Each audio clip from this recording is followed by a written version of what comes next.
One TV ವಿಶೇಷ ಕಾರ್ಯಕ್ರಮಕ್ಕೆ ಸ್ವಾಗತ. ನಾನು ಗೌರಿಶ್ರೀ ಹೊಸಪೇಟೆ.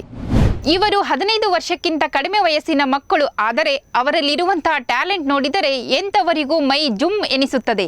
ಈ ಮಕ್ಕಳ ಬಾಕ್ಸಿಂಗ್ ಕಾಳಗವಂತೂ ರೋಚಕವಾದದ್ದು. ಹಾಗಾದರೆ ಈ ಬಾಕ್ಸಿಂಗ್ ಕಾಳಗ ನಡೆದಿದ್ದು ಎಲ್ಲಿ ಅಂತೀರಾ? ಈ ಸ್ಟೋರಿ ನೋಡಿ.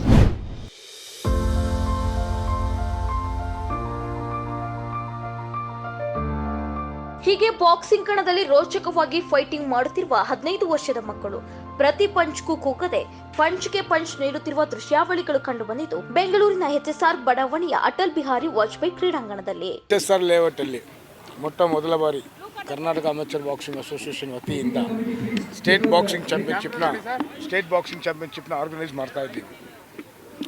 ಇದರಲ್ಲಿ 200ಕ್ಕಿಂತ ಹೆಚ್ಚು ಮಕ್ಕಳು ಬೇರೆ ಬೇರೆ ಡಿಸ್ಟಿಕ್ಕಿಂದ, ಬೇರೆ ಬೇರೆ ತಾಲೂಕಿಂದ ಹೆಣ್ಮಕ್ಳು, ಗಂಡು ಮಕ್ಕಳು, ಚಿಕ್ಕ ಮಕ್ಕಳು ಎಲ್ಲರೂ ಬಂದು ಭಾಗವಹಿಸ್ತಾ ಇದ್ದಾರೆ. ಇದು ನಮ್ಮ ಕರ್ನಾಟಕ ಕ್ರೀಡಾಪಟುಗಳಿಗೆ, ಈ ಸ್ಪೆಷಲಿ ಬಾಕ್ಸಿಂಗ್ ಕ್ರೀಡಾಪಟುಗಳಿಗೆ ಒಂದು ವೇದಿಕೆಯನ್ನು ಆಯೋಜಿಸಿಕೊಡ್ಬೇಕು ಅಂತ ಒಂದು ನಮ್ಮ ಉದ್ದೇಶ. ಸೊ ಆ ಕಾನ್ಸೆಪ್ಟಲ್ಲಿ ಇಲ್ಲಿರೋ ಲೋಕಲ್ ಲೆಟ್ಸ್ ಎಲ್ಲರೂ ಬಂದು ನಮ್ಗೆ ಪ್ರೋತ್ಸಾಹ ನೀಡಿ ನಮಗೆ ಈ ಥರ ವೇದಿಕೆ ರೆಡಿ ಮಾಡೋಕ್ಕೆ ಒಂದು ಆಯೋಜಿಸ್ಕೊಳಕ್ಕೆ. ಸೊ ಇದರಲ್ಲಿ ಸಬ್ ಜೂನಿಯರು, ಜೂನಿಯರು, ಸೀನಿಯರು ಇದೆಲ್ಲ ಕ್ಯಾಟಗರಿ ಇದೆ. ಇದರಲ್ಲಿ ಸ್ಪೆಷಲ್ಲಾಗಿ ಕಬ್ ಅಂತ ಒಂದು ಕ್ಯಾಟಗರಿಯಿಂದ 5 ವರ್ಷದಿಂದ 7 ವರ್ಷ, 7 ವರ್ಷದಿಂದ 10 ವರ್ಷ, 10 ವರ್ಷದಿಂದ 11 ವರ್ಷ ಈ ಥರ ಬಂದ್ಬಿಟ್ಟು ಅವ್ರನ್ನ ಬರೋ ಪೀಳಿಗೆಗೆ ಬಾಕ್ಸರ್ಗಳನ್ನ ಎಲ್ಲ ಜಾಗದಲ್ಲಿ ಪ್ರೊಡ್ಯೂಸ್ ಮಾಡಬೇಕು ಅನ್ನೋದು ಕಾರಣಕ್ಕೋಸ್ಕರ ಆ ಕಬ್ ಬಾಕ್ಸಿಂಗ್ ಅಂತ ಒಂದನ್ನು ಮಾಡ್ತಾಯಿದ್ವಿ. Preparation for the next events like sub junior, junior, senior, elite, men, youth, ಎಸೆ ಈ ಥರ ತುಂಬ ಇದು ಡಿಫ್ರೆಂಟ್ ಇದರಲ್ಲಿ ಬರೋ ಥರ ಮಾಡೋಣ ಅಂತ ಒಂದು. ಹೌದು, ರಾಜ್ಯ ಮಟ್ಟದ ಬಾಕ್ಸಿಂಗ್ ಚಾಂಪಿಯನ್ಶಿಪ್ ಸ್ಪರ್ಧೆಯನ್ನು ಕರ್ನಾಟಕ ಅಮೇಚೂರ್ ಅಸೋಸಿಯೇಷನ್ ವತಿಯಿಂದ ಆಯೋಜನೆ ಮಾಡಿದ್ದು, ಬಾಕ್ಸಿಂಗ್ ಚಾಂಪಿಯನ್ಶಿಪ್ನಲ್ಲಿ ರಾಜ್ಯದ ವಿವಿಧ ಭಾಗಗಳಿಂದ 220ಕ್ಕೂ ಹೆಚ್ಚು 15 ವರ್ಷದ ಬಾಲಕರು ಹಾಗೂ 600ಕ್ಕೂ ಹೆಚ್ಚು ಬಾಲಕಿ ಬಾಕ್ಸರ್ಗಳು ಭಾಗವಹಿಸಿದ್ರು. ಇನ್ನು 2 ದಿನಗಳ ಕಾಲ ಈ ಬಾಕ್ಸಿಂಗ್ ಚಾಂಪಿಯನ್ಶಿಪ್ ನಡೆಯಲಿದೆ.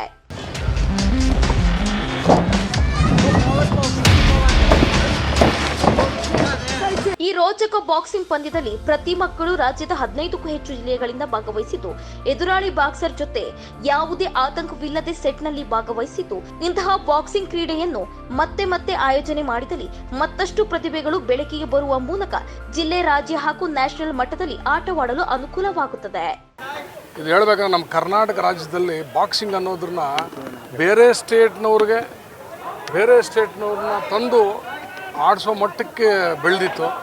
ಇಲ್ಲ, ಈಗ ನಮ್ಮ ಕರ್ನಾಟಕ ಅಮೇಚೂರ್ ಬಾಕ್ಸಿಂಗ್ ಫೆಡರೇಷನ್ ಇದೆಯಲ್ಲ, ಅಸೋಸಿಯೇಷನ್, ಇವರು ತುಂಬಾ ಕಷ್ಟಪಟ್ಟು ಕೋರ್ಟ್ಗೂ ಲೆವೆಲ್ಗೆ ಹೋಗಿ ಇದನ್ನು ಗೆದ್ದುಕೊಂಡು ಅವರು ಏನನ್ನು ಪ್ರೂಫ್ ಮಾಡ್ತಾಯಿದ್ದಾರೆ. ನಮ್ಮ ಸಾರ್ ಹೇಳಿದ್ರು ಆವಾಗಲೇ, ಸ್ಪೋರ್ಟ್ಸ್ ಮ್ಯಾನ್ಗಳಿಗೆ ಮಾತ್ರ ಮೋಸ ಮಾಡಬಾರ್ದು ಅಂತ. ದಯವಿಟ್ಟು ಎಲ್ಲರೂ ಕೈ ಮುಗಿದು ಕೇಳ್ಕೊಳ್ತೀನಿ, ಕ್ರೀಡಾಪಟುಗಳನ್ನ ಹೆಚ್ಚಿಸಿ ಇದೇ ಕ್ರೀಡೆಯನ್ನು ಮತ್ತು ನಮ್ಮ ಗ್ರಾಮೀಣ ಅಭಿವೃದ್ಧಿಯಲ್ಲಿ, ಗ್ರಾಮೀಣ ಭಾಗದಲ್ಲಿ ಮಕ್ಕಳೆಲ್ಲ ಕ್ರೀಡಾಪಟುಗಳಾಗಿ ನಮ್ಮ ಸ್ಟೇಟ್ ಲೆವೆಲ್ಗೆ ಬೆಳಿಬೇಕಂತ ಆಸೆ ಪಡ್ತಾ ಇದ್ದೀವಿ ನಾವು. ಅದೇ ರೀತಿ ನಾನು ಹೇಳ್ಬೇಕಂತ ಇವತ್ತು ದಿವಸ ಈ ಮಟ್ಟಕ್ಕೆ ನಮಗೆ ನಮ್ಮ ಸತೀಶ್ ರೆಡ್ಡಿ ಶಾಸಕರಾದ ಬೊಮ್ಮನಹಳ್ಳಿ ಕ್ಷೇತ್ರದ ಶಾಸಕರಾದ ಸತೀಶ್ ರೆಡ್ಡಿ ಅವರು ತುಂಬ ಹೆಲ್ಪ್ ಮಾಡಿದ್ದಾರೆ. ಮತ್ತು ನಮ್ಮ MLC ಗೋಪಿನಾಥ್ ರೆಡ್ಡಿಯವರು, ನಮ್ಮ ಕುಪೇಂದ್ರ ರೆಡ್ಡಿಯವರು, ವಾಸುದೇವ್ ರೆಡ್ಡಿಯವರು ಎಲ್ಲರೂ ಭಾಳ ಸಹಕರಿಸಿದ್ದಾರೆ. ಏನಕ್ಕೆ ಅಂದರೆ ಮಕ್ಕಳು ಸ್ಪೋರ್ಟ್ಸಲ್ಲಿ ಬೆಳಿಬೇಕು. ಯಾಕಂದರೆ ಇವತ್ತಿನ ದಿವಸ ಎಲ್ಲ ಮಕ್ಕಳು, ಎಲ್ಲ ತಂದೆ ತಾಯಿ ಗೊತ್ತಿರಬೇಕು. ಮಕ್ಕಳು ಬೈದರೆ ಮನೆ ಬಿಟ್ಟು ಹೋಗ್ತಾರೆ, ಒಂದು ಮಾರ್ಕ್ಸ್ ತೆಗ್ದಿಲ್ಲ ಹೊಡೆದ್ರೆ ಸೂಸೈಡ್ ಮಾಡ್ಕೊಳ್ತಾರೆ. ಅವ್ರ ಸೆಲ್ಫ್ ಕಾನ್ಫಿಡೆನ್ಸ್ ಬರಬೇಕು ಅಂದರೆ ಇವತ್ತಿನ ದಿವಸ ಸ್ಪೋರ್ಟ್ಸಲ್ಲಿ ಇರಬೇಕು ಮಕ್ಕಳು.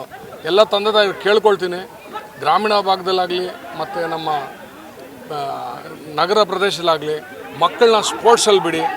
ಈ 5 ಎಲಿಮೆಂಟ್ಸ್ ಅಂತಾರೆ ಏನು, ಈ ಪಂಚಭೂತಗಳಲ್ಲಿ ಯಾವತ್ತು ಬಿಡ್ತೀವೋ ಮಕ್ಕಳನ್ನ, ಗಾಳಿ, ಬೆಳಕು, ಮಳೆ, ಇದರಲ್ಲಿ ಯಾವ ಬೆಳೀತಾರೆ ಇವ್ರು ಏನು ಬೇಕಾದರೂ ಫೇಸ್ ಮಾಡ್ತಾರೆ. ಅವ್ರನ್ನ ಅವರಾಗಿ ಕಾಪಾಡ್ಕೊಂಡು ಆಗಿಲ್ಲ ಅಂದರೆ ಎಷ್ಟು ಓದ್ರೂ ಅಷ್ಟೇ, ಎಷ್ಟು ದುಡ್ಡ್ರೂ ವೇಸ್ಟೇ ಅಂತ ನನ್ನ ಅನಿಸಿಕೆ. ಮಕ್ಕಳನ್ನ ಬೆಳೆಸಿ, ಸ್ಪೋರ್ಟ್ಸಲ್ಲಿ ಬೆಳೆಸಿ, ಕ್ರೀಡಾಪಟುಗಳಾಗಿ ಮಾಡಿ, ವಿದ್ಯೆ ತಾನಾಗೇ ಬರುತ್ತೆ. ಅವರು ಮೆಂಟಲಿ ಸ್ಟ್ರಾಂಗ್ ಆಗ್ತಾರೆ ಮತ್ತು ಫಿಸಿಕಲಿ ಸ್ಟ್ರಾಂಗ್ ಆಗ್ತಾರೆ. ಇವೆರಡೂ ಇದ್ದ ಜಾಗದಲ್ಲಿ ಜಯ ಅವ್ರದ್ದೇ ಅಂತ ನಾನು ನಂಬ್ತಾ ಇದ್ದೀನಿ.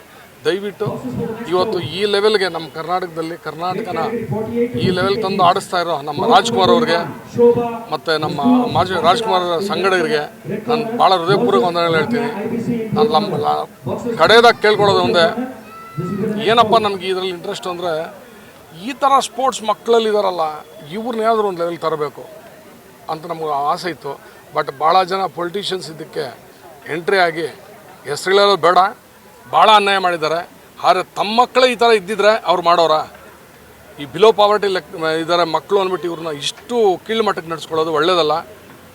ಇದನ್ನು ದಯವಿಟ್ಟು ಇಲ್ಲಿಗೆ ನಿಲ್ಲಿಸಿ ಮುಂದಕ್ಕೆ ಮಕ್ಕಳು ಯಾರೇ ಆಗಲಿ, ಅದು ನಿಮ್ಮ ಮಕ್ಕಳಾಗಲಿ ಇನ್ನೊಬ್ಬರ ಮಕ್ಕಳಾಗಲಿ, ಬೆಳೆಯೋರನ್ನ ಇದು ಕ್ರೀಡಾಪಟುಗಳಾಗಿ ಬೆಳೆಸಕ್ಕೆ ಬಿಡಿ ಅಂತ ಹೇಳ್ತಾ ಕೈ ಮುಗ್ದು ಕೇಳ್ಕೊಳ್ತೀನಿ. ಇನ್ನು ಗ್ರಾಮೀಣ ಭಾಗದಲ್ಲೂ ಈ ಬಾಕ್ಸಿಂಗ್ಗೆ ಉತ್ತಮ ಪ್ರತಿಕ್ರಿಯೆ ಸಿಗುತ್ತದೆ.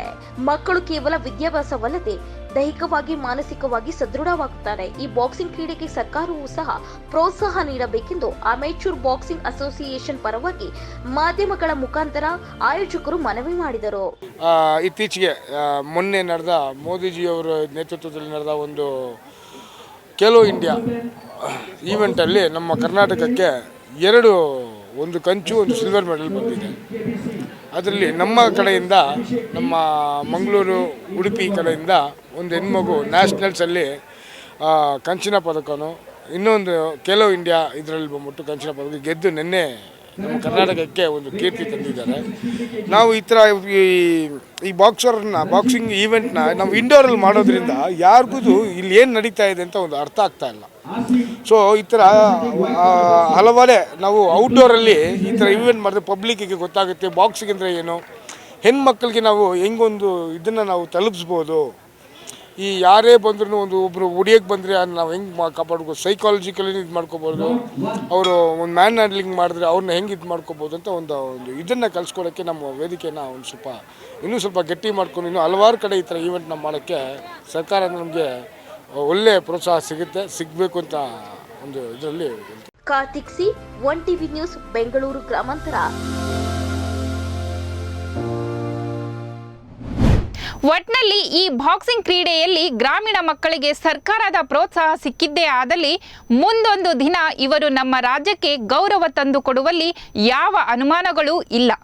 ಸರ್ಕಾರ ಇಂತಹ ಕ್ರೀಡಾಸಕ್ತಿ ಇರುವ ಮಕ್ಕಳನ್ನು ಗುರುತಿಸಿ ಅವರಿಗೂ ಇನ್ನೂ ಉತ್ತಮ ತರಬೇತಿ ನೀಡಿ ರಾಜ್ಯಕ್ಕೆ ದೇಶಕ್ಕೆ ಗೌರವ ತರಲು ಸಹಕರಿಸಲಿ ಎಂಬುದೇ ನಮ್ಮ ಆಶಯವಾಗಿದೆ. ಇದಿಷ್ಟು ಈ ಹೊತ್ತಿನ ವಿಶೇಷ. ಮತ್ತಷ್ಟು ಮಾಹಿತಿಗಾಗಿ ನೋಡ್ತಾ ಇರಿ 1TV ಕನ್ನಡ. ಇದು ಪ್ರತಿಕ್ಷಣ ಪ್ರಜಾಪರ.